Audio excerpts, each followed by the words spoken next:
Hi, and welcome to the Unhinged History Podcast, the podcast where two random individuals who might have their fingers up their nose compulsively read cautionary tales and Or then non-cautionary tales.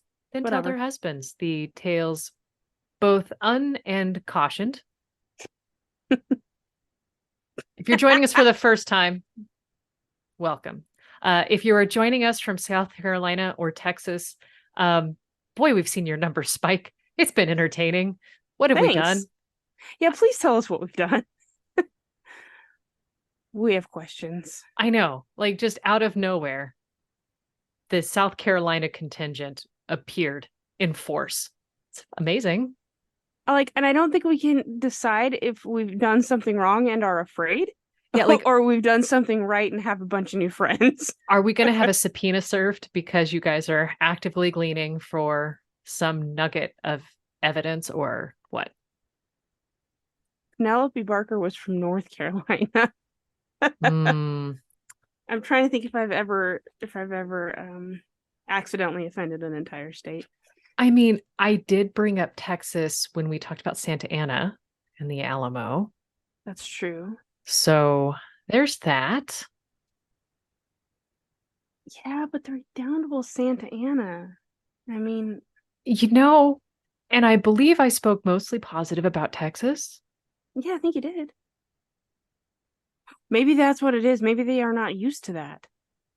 Well, I mean, look, the don't mess with Texas trope is massive, and I am just afraid of,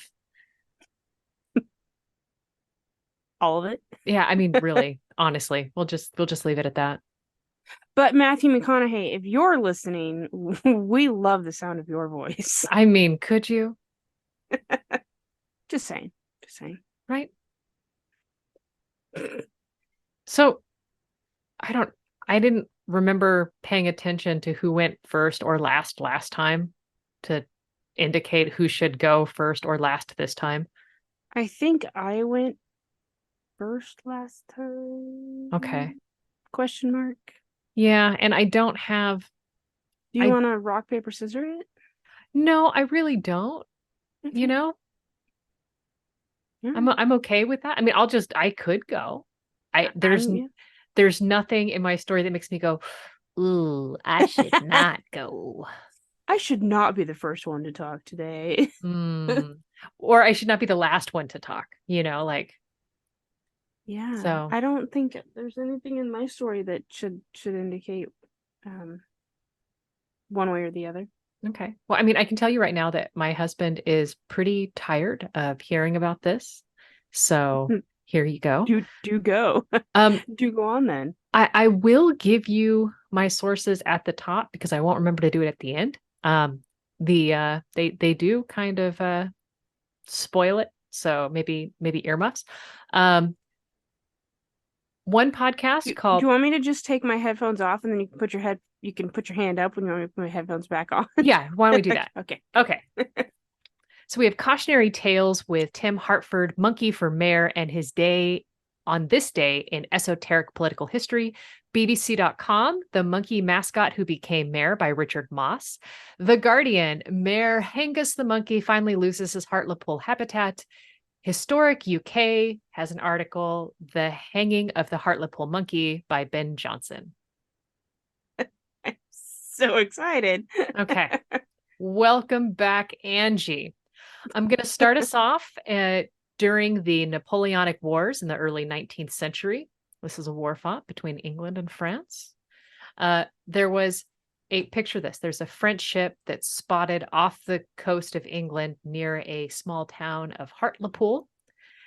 And the townspeople, they're suspicious of enemy ships and they're incredibly nervous that of an invasion. checks. Yeah, like there's a possible invasion on the way. So this is newsworthy.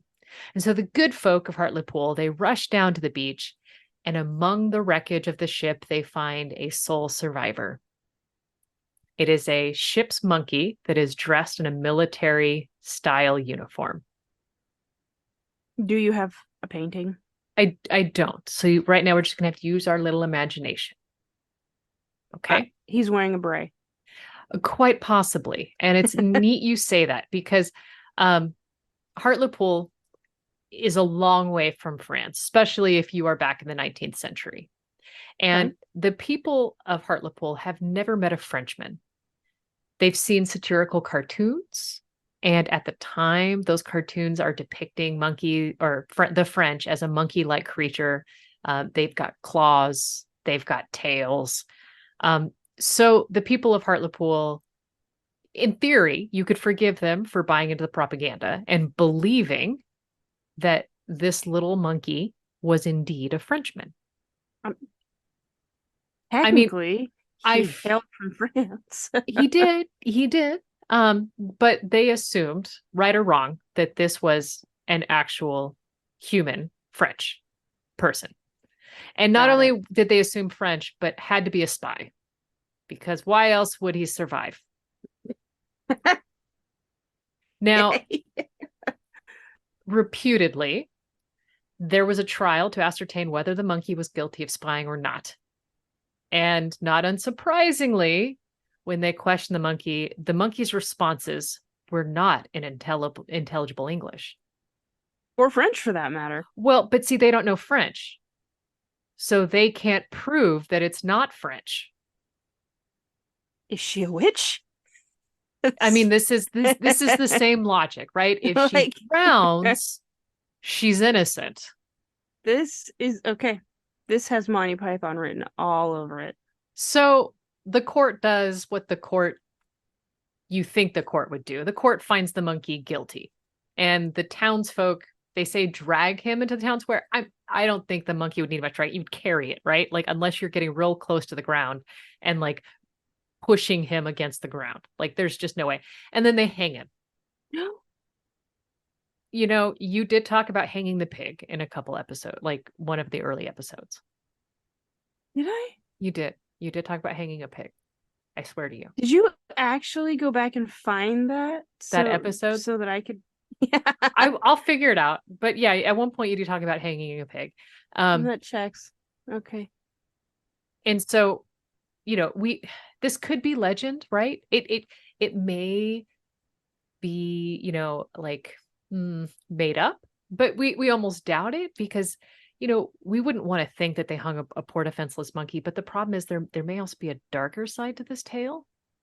It could be that they hung a small boy or whom they, you know, would be referred to as a powder monkey.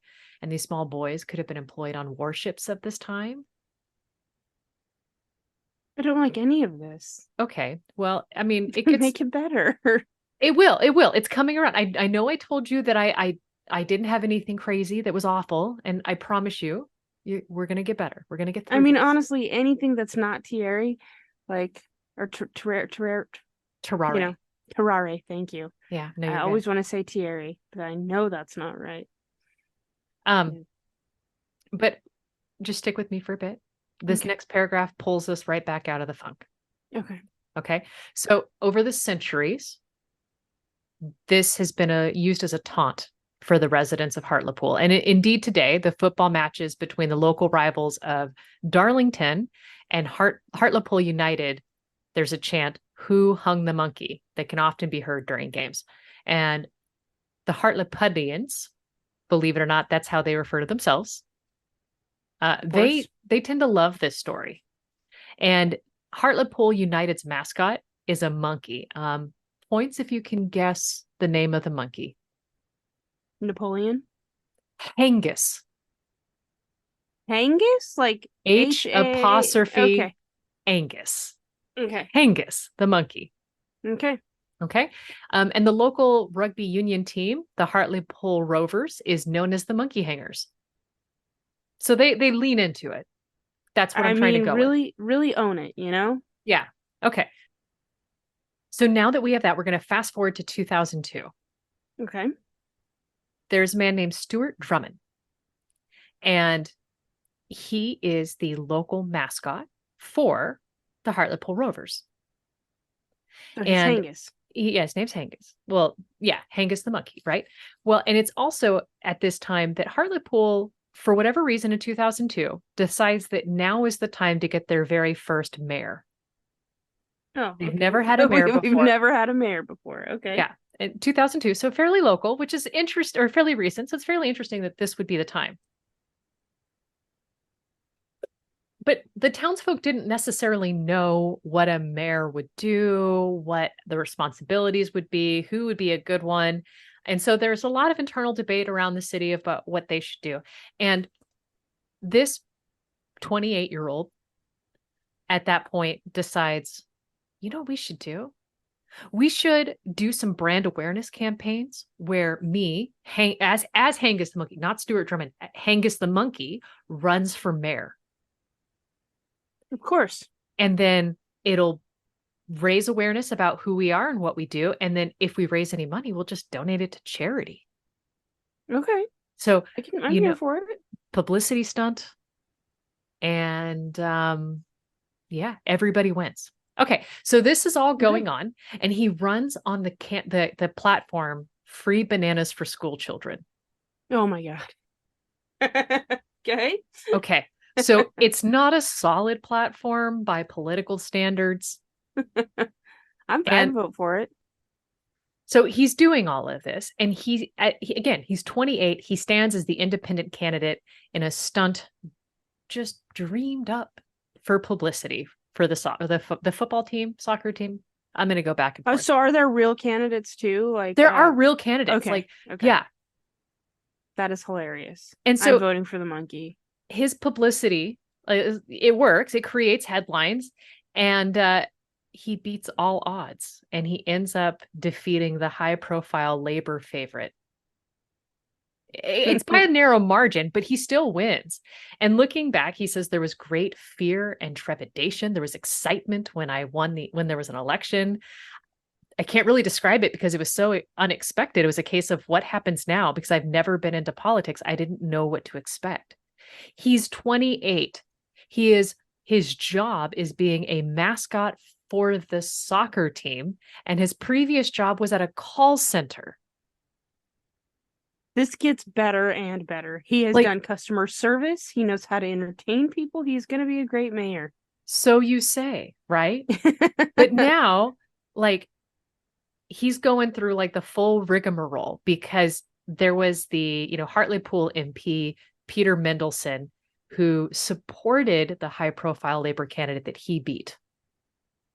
Okay. So the actual politician overseeing that region, think kind of state representative. This is how I'm thinking about it. I didn't really see what an MP does, but these are my thoughts.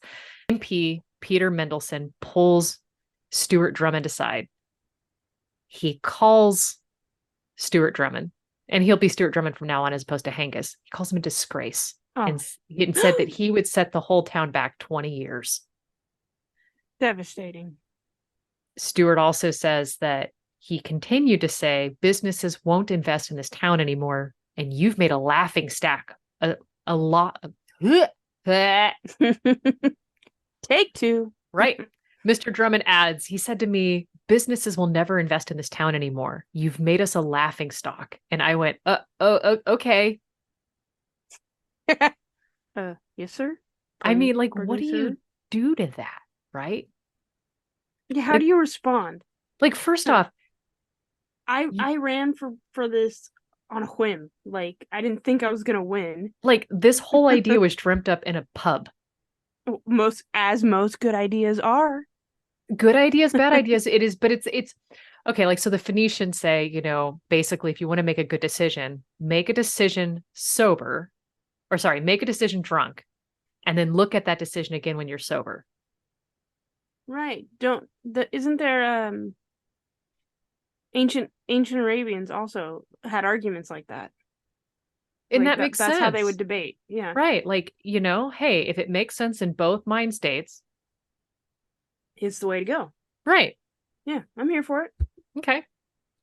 So then this MP, who's totally speaking down to him, says he asks what school he went to, what he'd done at uni, and Stuart Drummond goes, well, business, French, Spanish. And then 5 minutes later, he's on TV saying, what an intelligent guy I was, that I spoke 3 languages and had the town at heart. That sounds right. And he responds with, so that was my introduction into how politics worked. Yeah, that sounds absolutely right. Mm-hmm. And so Drummond does the most incredible thing, because he was voted in as a lark. But once he realizes, oh crap, I got this job that I don't have any experience for. Like he didn't even lie on his resume. I was just gonna say this is worse than lying on your resume. Right. Like this is where you think that he did, but he like just wore a giant monkey costume Yeah, and really, absolutely. really just goofed the whole time. Well, he starts taking classes at like basically their equivalent of a community college to really learn what to do to run a city. And that's when the residents of Hartlepool realized what a good mayor he was. And 3 years later, they re-elect him with a majority of more than 10,000 votes. I love that for him. And then in 2009, they re-elect him again. Please tell me he's their king now. Hartlepool has ceded from the English, and you can now visit Hartlepool. Hartlepool, the country, which is only slightly smaller Then than Liechtenstein. Liechtenstein. But he does seem Uh, like the same kind of guy that you'd be able to have a beer with once a year. I'm really getting that vibe. Yeah. Yeah. Okay, so they don't cede, they don't start their own government Oh, devastating. outside of the royal or the United Kingdom. But in 2013, the town comes together and they were like, hey, we tried about 11 years of this having a mayor thing. And yeah, it's not quite for us. Like, look, We didn't sign up for this. Drummond, you were great, but I think we're over it now. And in 2013, he leaves office after a referendum that ended the mayoral system. And the Hartlepool Council was set up to govern by committees. Okay. And Drummond But looks no, back. but is there any one person that oversees the committees? No, it sounds like just straight bureaucracy. Okay. Okay. But either way, I'm just going to assume that Drummond worked his way out of a job. He just taught people how to do the things they needed to do. I mean, he was voted in twice. He kept the same job for 11 years, which is fabulous. But Yeah. Especially in a job like that. right?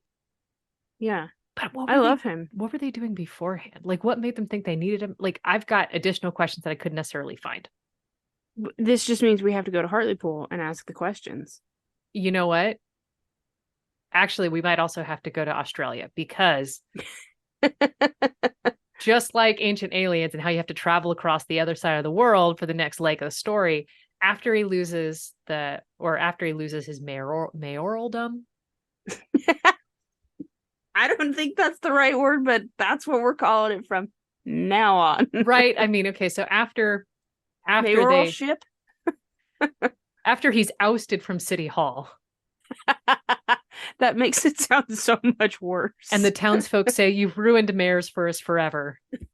We're swearing off all mayors. We're never doing this again. We've been fine for the last 1,000 years. I don't know what this 11-year experiment was. This 11 years, you've been the best monkey we could have asked for mayor.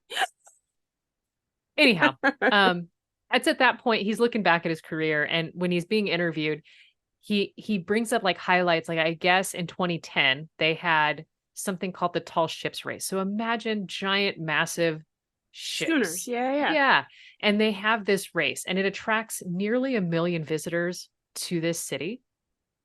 Wow. Putting it on an quote international pedestal. Yeah. So Drummond does like all of this, pulls this rabbit out of the hat.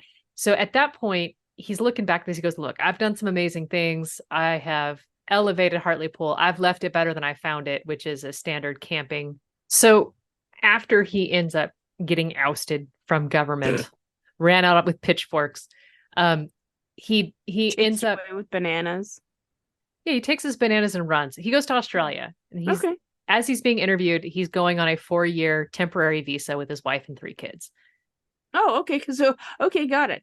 Yeah. So I don't know at what point he got married and had the children. I'm assuming this delightful woman didn't marry a man in a monkey costume. She married the mayor. She married the mayor. Yeah, she waited for him to move up a notch because my father said you lack the proper prospects. But now that you're mayor, we can get married. It's very dramatic. Isn't it? It's very I was trying to go with a good Pride and Prejudice vibe, but you were there. You were there. okay. I Yeah. was okay. Good. I'm glad I aimed and hit it. But it was just very sweet because he says that it's something that him and his family going to Australia is they've been looking forward to for years now, and that they've had a few false starts, and that he wants to give his three children good opportunities over there. And then adds, and of course, there's the weather. So I'm assuming he's assuming like that it's going to be bright, sunshiny, like kind of going from And happy. Portland to California. Yeah, okay. Yeah. And that is the Gross. story of the monkey mare. I'm just gonna tell you that it got so much better, but it was absolutely not what I thought it was gonna be. And how I got there was the most wild ride. I was looking up times that we've elected animals to office, and there was a rhino in Sao Paulo that was elected to city council, and the rhino's name translates to garbage. Well, And the rhino was a write-in name, and but enough people wrote them in. yeah, but like the politicians were so corrupt that a write-in campaign where people wrote "garbage the rhino" or the Portuguese equivalent won, and a 4-year-old rhino named Garbage was elected to city council. I bet he Now, made great decisions. actually, they threw it out because they're corrupt, and they said, "Look, first off, the rhino's 4. Secondly, it's not technically our rhino; it's on loan from another area, so it's not even a resident; it's just a visitor." So And they went the legal way to oust this rhino as opposed to just saying, "Well, it is an animal." yeah, pretty much. But so as the place, like as I was listening to a podcast discussing Garbage the Rhino winning the election, there was this little throwaway line about that time that an English city voted in the monkey mayor, who was an actual human. And I went, go back one, go back one. I'm sorry, what? Yeah. And that's when I started learning about Stuart Drummond. I absolutely love Stuart Drummond, and I am going to go find pictures of him in his mayoral costume. I mean, he just looks like milk toast. Thanks Right? for that. I mean, honestly, just the most basic looking white dude with like absolutely short hair that you can, imagine. Like you have seen him. I had a He feeling. he is so average that you don't like the monkey costume's memorable. Okay, okay. You re-elect Stuart Drummond, but you elect the monkey because he is Because so he's a monkey. yeah, you're not gonna think about this guy. Like he just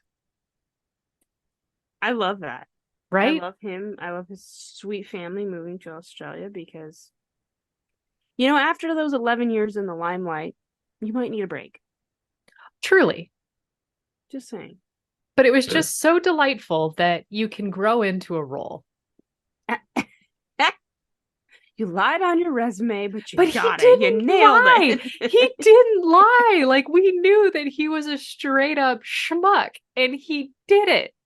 I'm here for it. Listen, that's like I showed up. Like I came here as a joke, but I won, so I'm gonna take my job seriously. And he Just could saying. have just thrown it away. He could have just gone, you know what? I was running as a joke. Yes, I won, but we're going to give it to the actual qualified person. Yeah. But But turns out he did 11 years of great work. yeah, Maybe we should vote like that more often.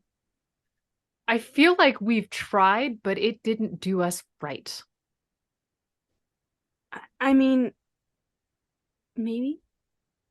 Like, and I'm going to avoid naming names just because I don't want to alienate, say, the large contingent from South Carolina or Texas that are growing rapidly because Well, I'm afraid.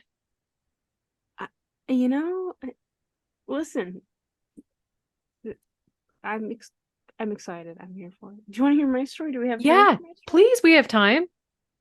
Okay. I'm just looking over my sources because I have many. A lot of my sources come from, a lot of my story comes from the British Library and Britannica.com and cromwellmuseum.org.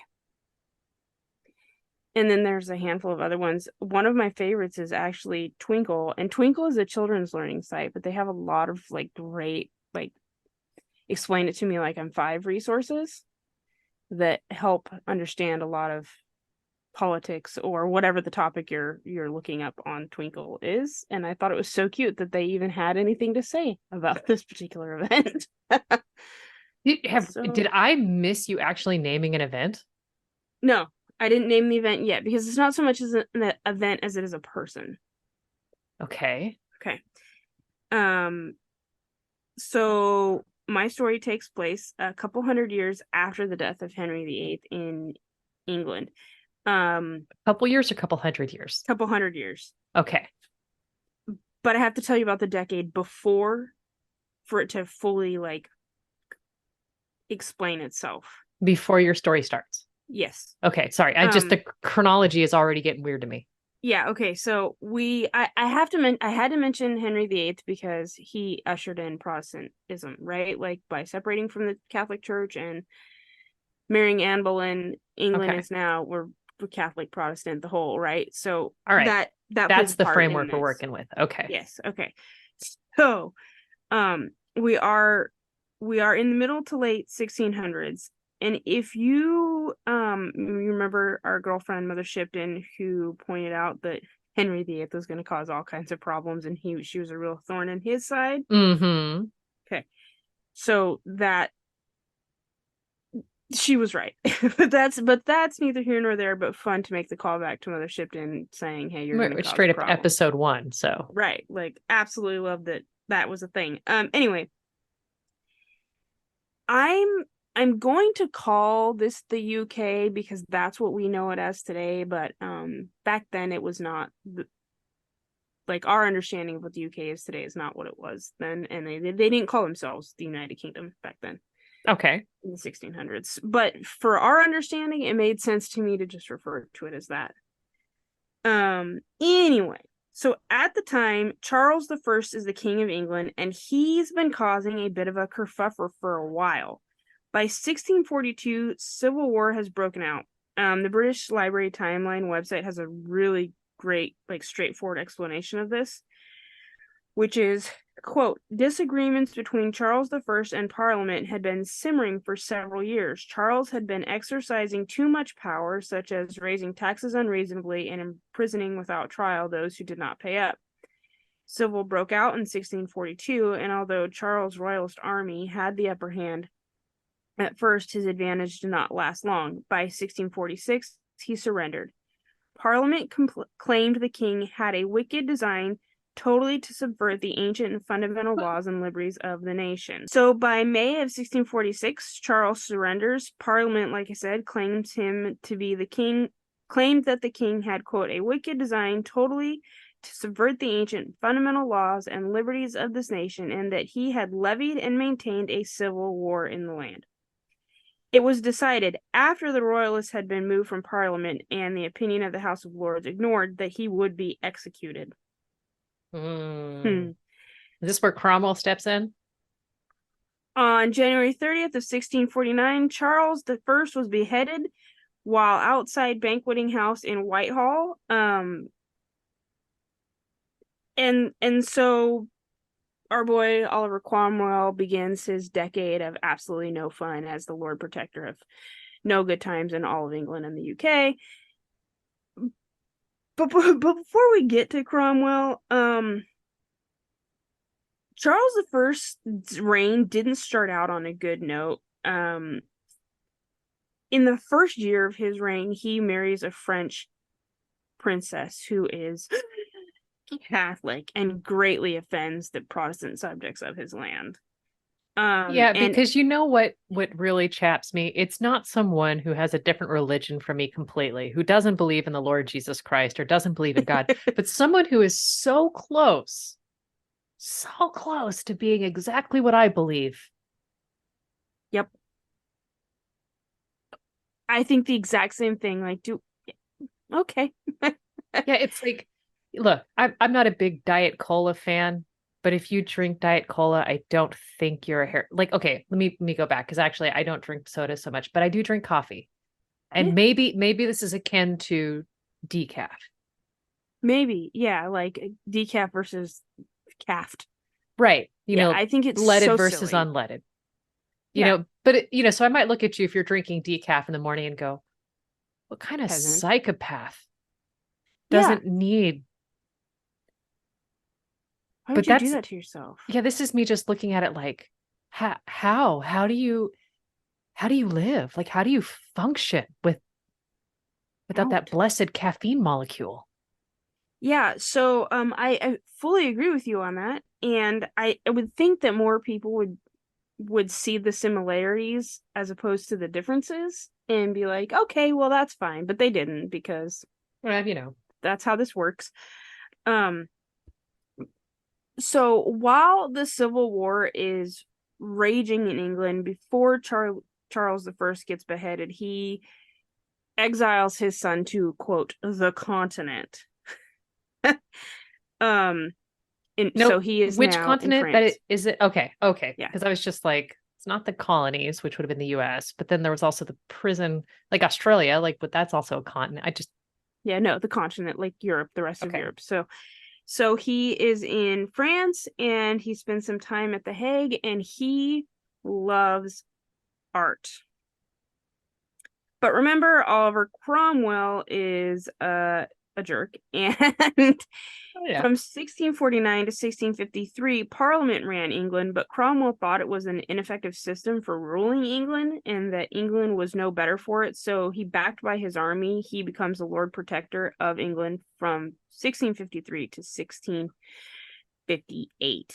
He was a Puritan and he was good at it, so good at it that he decided that everybody else needed to be just like him. He banned the theater, which that's going to be important later.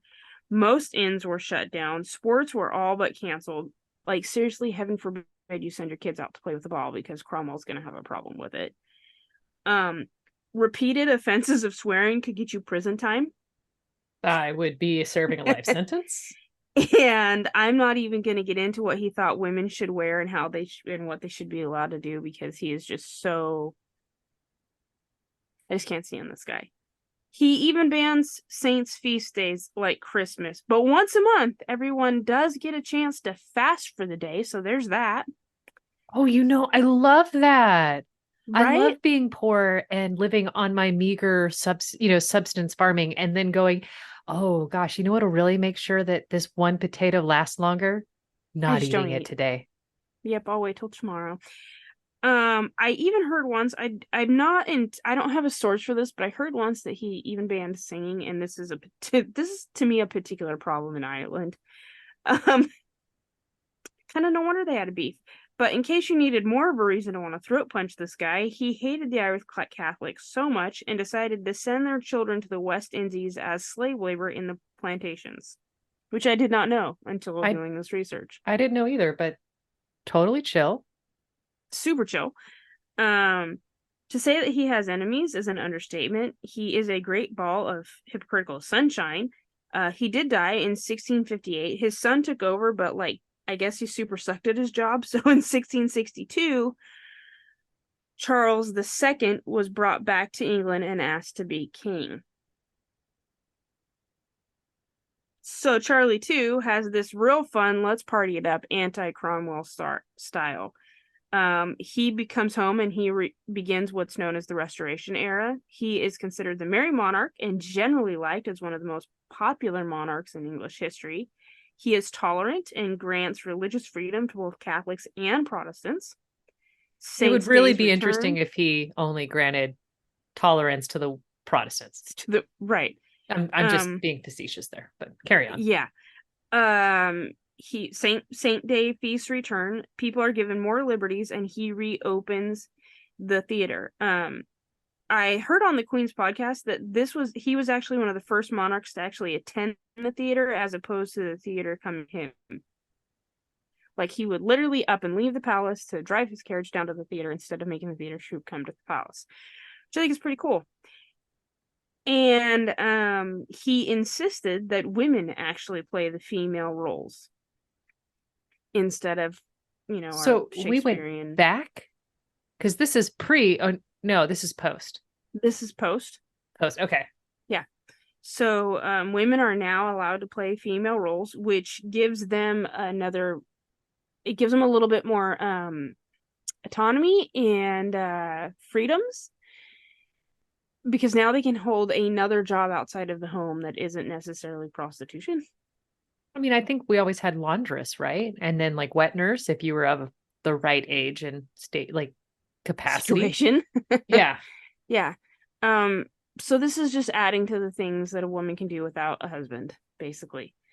Um, and all of these things are great for both the dramatic arts as well as art in general and literature. Um, one of my favorite things that I learned about Charles II is that he was the monarch during the Great Fire in London. And he did not flee. He was there on the ground, passing out buckets, putting out fires, doing what he could to save his city with his people. There was one anecdote that said he didn't sleep for like 30 hours. Like, he was on the ground and he insisted in being in there with those are his people, and he was going Oh, to help them. And that just like absolutely gets my heart. Like, thank but you, sir. that is a much grander version of like Queen Elizabeth being a mechanic during the Second World War. Yeah. Yeah.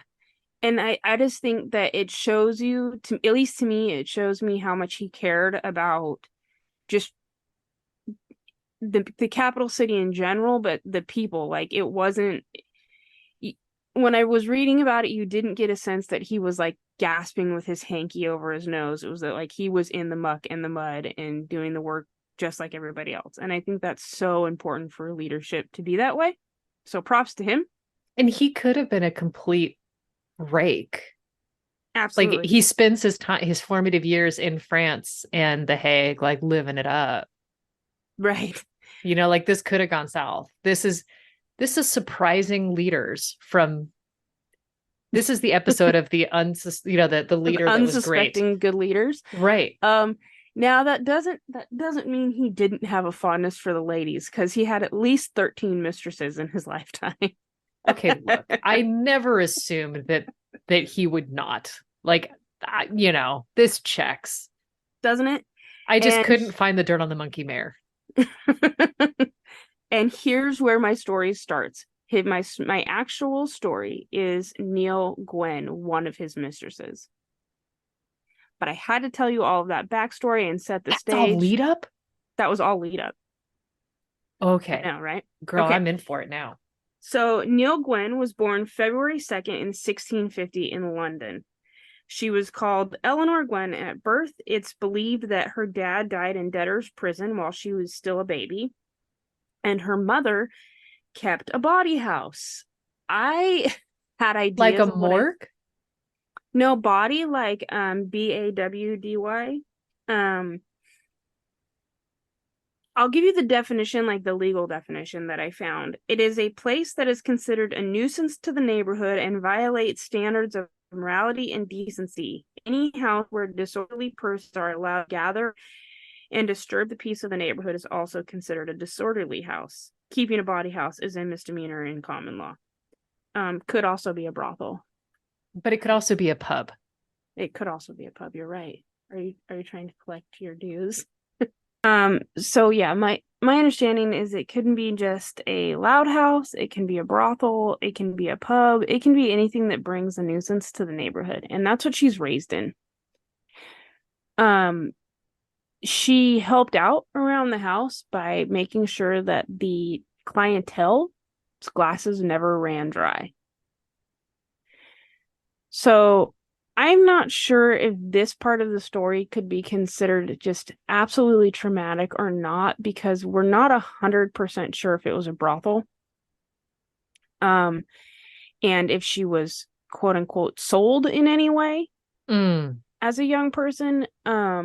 But she definitely helped out as far as like serving and keeping people fat and happy, for lack of a better way. Um, However, which I think this is absolutely awesome, when she was 14, her sister convinced her to sell oranges near the Drury Lane Theater. And this is where everything changes for her. Here she meets the leading actor of the theater troupe for the Drury Lane Theater. His name is Charles Hart. And by the time she's 15, she becomes his mistress, which is so sad by today's standards, but I just, because it was such a strange world back then, I wonder if 15 is common to be a mistress, you know? I mean, Julie Dobney was probably that age too. That's just what I was thinking. So there could be a interesting like cultural element. Because what timeline was Julie Dobney? Like what year was she active? That was like 1640s, right? I think so, yeah. So they're running around the same time. So I don't think, like, by today's standards, that is absolutely the worst, right? But back then, I also lifespans were different too. So I don't really know what it would have been considered back then. Well, and like I remember my English professor in college saying, like, look, you got to think about you're being sold the trope that, you're in college, it's time to be, debaucherous and live your life. And she says, but people your age in a ton of other countries are being told by this age you need to be married with several children and well settled down. Yeah. So here we are. Like, that's the world she is living in. Um Britannica.com says that this is also probably when she makes her first stage performance. She spends several years on stage as the leading comedian of the King's Kingdom, of the King's Company, often starring in romantic dramas. She could dance, sing, and gave great prologue and epilogue performances. So she is the triple threat. Yes. This is where she earns the nickname Pretty Witty Neil. I was hoping it was Pretty Woody. Like, what? Pretty Witty Neil.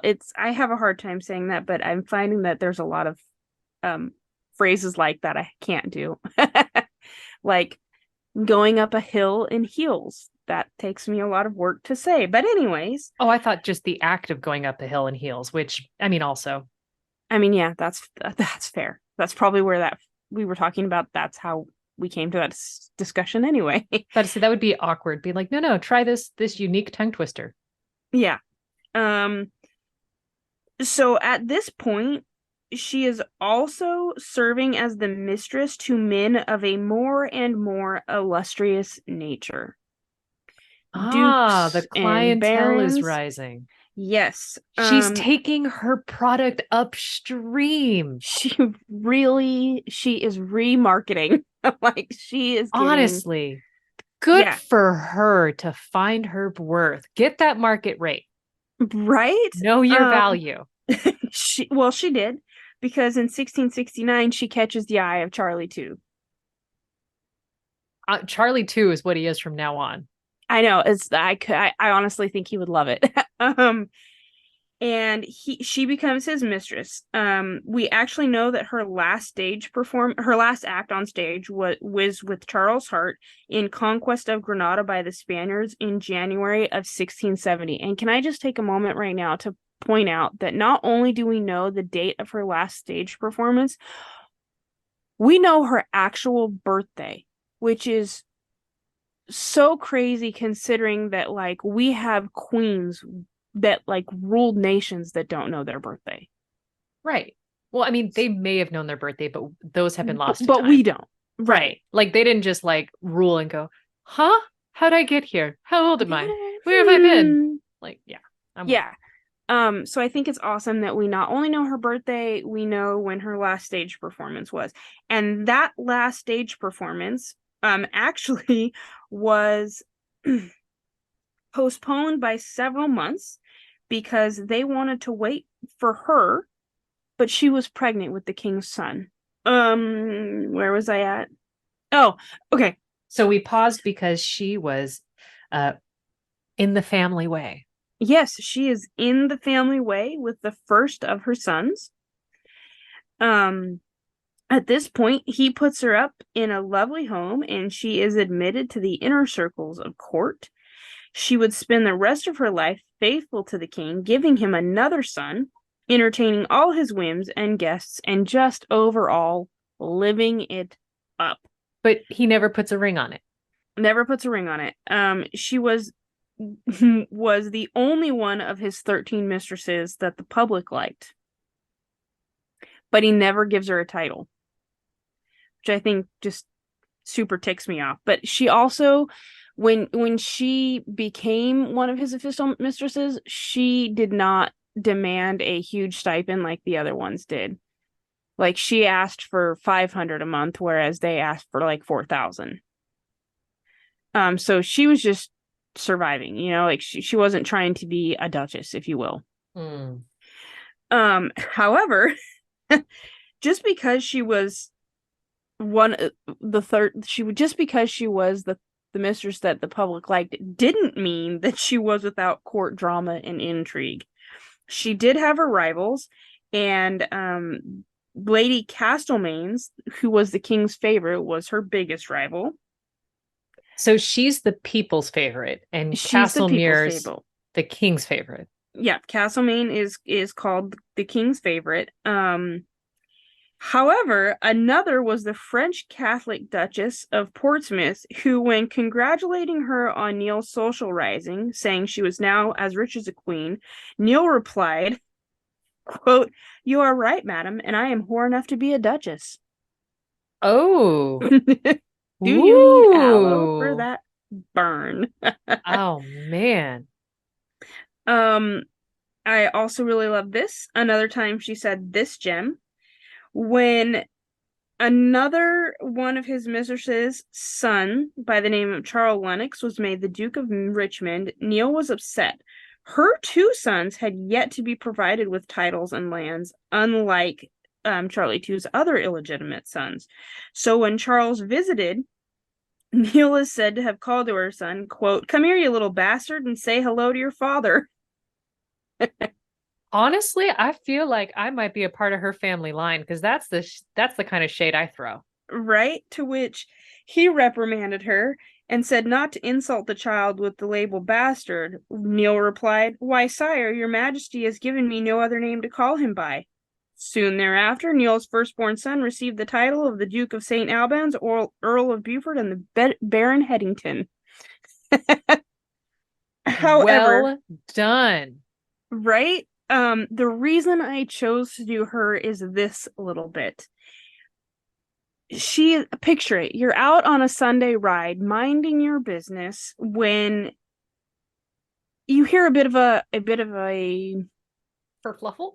kerfluffle out about town. And one story said it was angry mobs, another story said it was just whispers, but there is obviously some type of something happening in the carriage outside. Some type of something. Yes. And she has come to the conclusion that they think that she is the king's French mistress, who they don't trust because she's Catholic. Right, we took that whole Catholic Protestant thing. Yep. And I love her so much. She leans out the window and says something to the effect of, "Pray, good people, be silent. I am the Protestant whore." Or, my personal favorite, because it's told both ways, "You are mistaken. I am the Protestant whore." And then just goes about her way. Like, this woman has no problem throwing shade, and I am here for it because she is just living her life. And listen, no, please calm down. I'm not the one you think I am. I'm the Protestant whore. Mind your business. And I mean, she's just showing up. She is being authentic. She is known for her authenticity and her genuineness. She's bringing, to borrow more corporate lingo, she's bringing her whole self to work. She really is. She seems to have, like I said, been very genuine to those around her. She cared for her mother till the end of her very alcoholic days, where her The mother mother's alcoholic days and not the the mistress. mother Okay. is a raging alcoholic, and in a beverage-induced stupor, falls into a stream and drowns. But she was cared for by Neil for the remainder of her life until that point, obviously. However, sadly, the large living caught up to her, and by the time Charlie II dies from a sudden illness in 1685, she was so deep in debt that he requested of his brother, quote, "Let not poor Nellie starve." Wow. Yeah.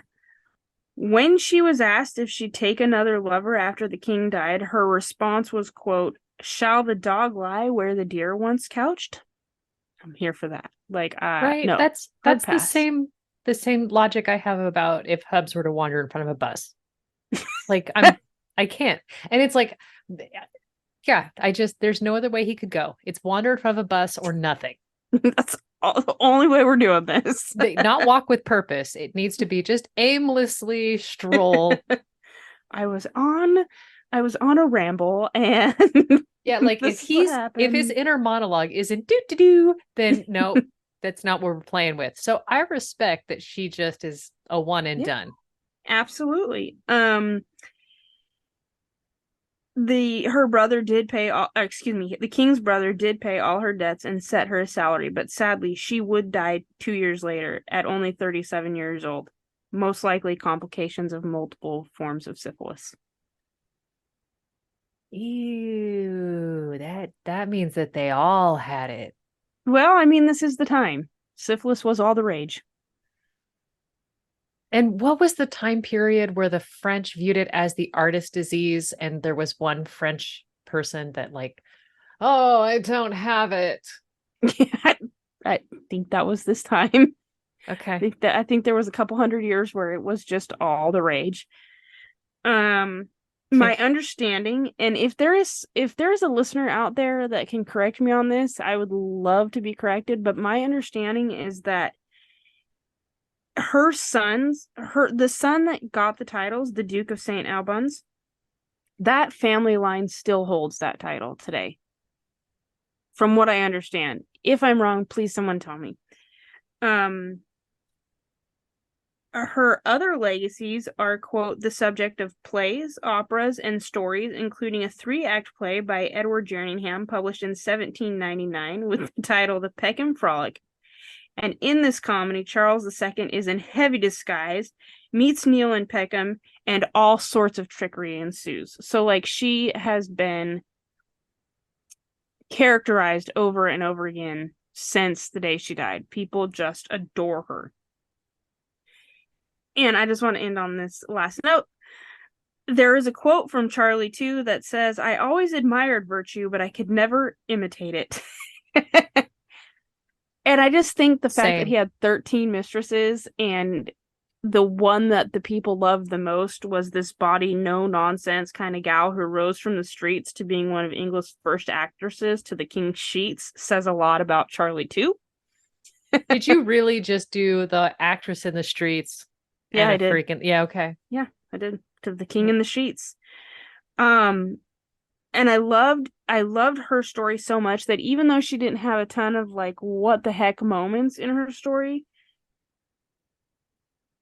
we actually know her story in a time when the lowly mistress, like not the queen, not the king's favorite, we wouldn't have known those stories, like we actually get to know her. She was represented in the public loved her, she was an actual actress. And I just think that she is absolutely spectacular. And if you want to see a photo of her, I might be able to make that happen for you. Anyway, she was absolutely gorgeous. She has this ivory skin, chestnut brown hair. They say she was heart-shaped in the face. And what I love best about all of her portraits is that I have 3 of them here in my document, and only one of them is her entire cleavage covered. In all of her other portraits, at least half of a nipple is out. Wow. I absolutely love it. I don't know if that was intentional. I honestly think it would have to be intentional, right? Like, You don't accidentally nip out. yeah, no. And could you imagine? Yeah, that's my grandma on the wall. Like that's Yes. always the craziest thing. You think about like those portraits are inherited. Yes. And it's just like, oh, that's your great great grandma. Yes. I mean, and she is just beautiful. So I get it. But it makes me laugh because I know there's the one mistress, I can't think of her name right now, who was alive a few hundred years before her, and she always had a full breast out and like Her favorite one exposed, right? yeah. I can't think of her name though. Do you know who I'm talking about then? Um Madame de Pompadour? no, not to Pompadour. She was a blonde. Um oh, dang it. It doesn't matter, but it's hilarious to me because I love that everybody tries to make it as this is like this virtuous we're exposing the breast because this is the mother of the king's son and that's how he receives his nourishment, but like sister just loved that one boob. Yeah, like look, they eat from both boobs, right? Yeah. Like, But no, this is my favorite one. Thank you. My left one. Thank you so much. right? Absolutely love it. So that's my story. That's my story. I'm sticking to it. Nell Gwyn, the Protestant whore, least you forget. I mean, I'm here for how she thinks about things and how she shows up. Every single time. And she had no I think I really like her because she doesn't appear to have a pretense.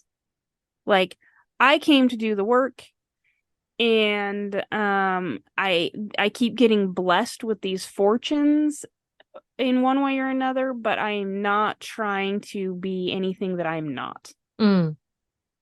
And I think that's so refreshing in a time when I'm sure a lot of these women were very different than how they behaved on the outside. That's just my personal opinion. I don't know for sure, but that's what I would think. Oh my gosh, I can show you the images. For those of you playing at home, Angie's on dial-up internet. When she logs in, she hears sounds reminiscent of a fax machine. Does anybody even remember what a fax machine sounds like? You know, I have got to tell you, like there have been a couple of times in recent history where I have had to fax paperwork. And I am just like, What is this? where, okay, but you guys don't accept carrier pigeon? Or a fox even? Right. Like, you know, but I could just tie this ribbon around this bird's neck and hope it makes it. Right. Okay, I can actually share my screen with you now. Can you see her? Hold on, it's still coming up. Okay, Oh, oh, there it is. hey. Okay, there we go. Now you can see her.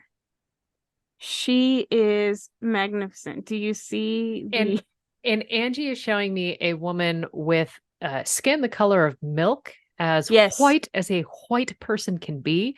The pearls around her neck actually have more pigment. Um, Oh, do you notice they're in her hair too? I just noticed that for the first time. oh, she does have a pearl hair clip. Her hair is loosely down. Her blouse is more of a frilly sheet draped over her shoulders with the hint of nipple. Like it would definitely get the PG-13 rating. And she is tousled within red satin sheets, maybe of a bed, Oh yeah, it could be, huh? right? Like everything about this is giving me some straight boudoir photo. Oh, and the flower in her that she's delicately touching there. Yep. She Yep. is got a flower between her fingers and she's holding it up. And then there's another photo of one that you could actually hang in the dining room. Yeah, you would not be. That's the only one I found where something wasn't amiss. Mm-hmm. But my favorite one,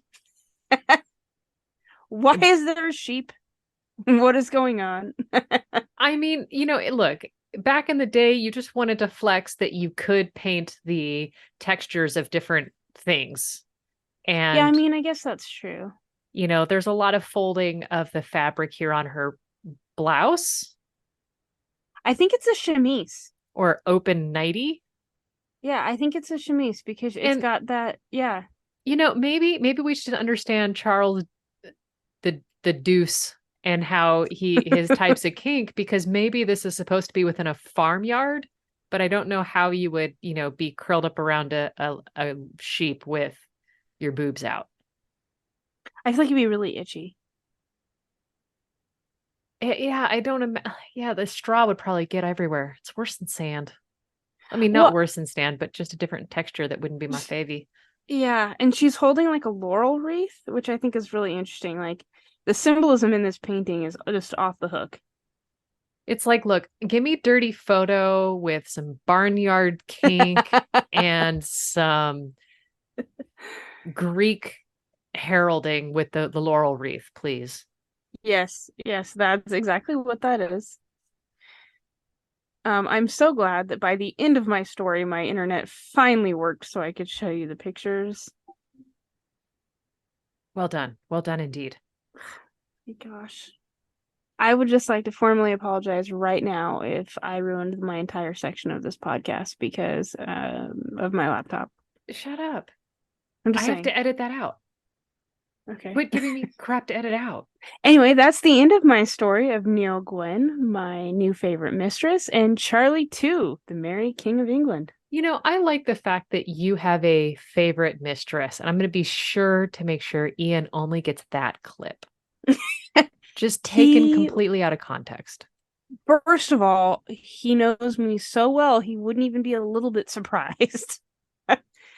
He would probably tell you I have a favorite mistress at every court. Okay. That, So, I this mean, checks, honestly. right? Yeah. And if she could be played by Kate Beckinsale in the movie, that'd be great.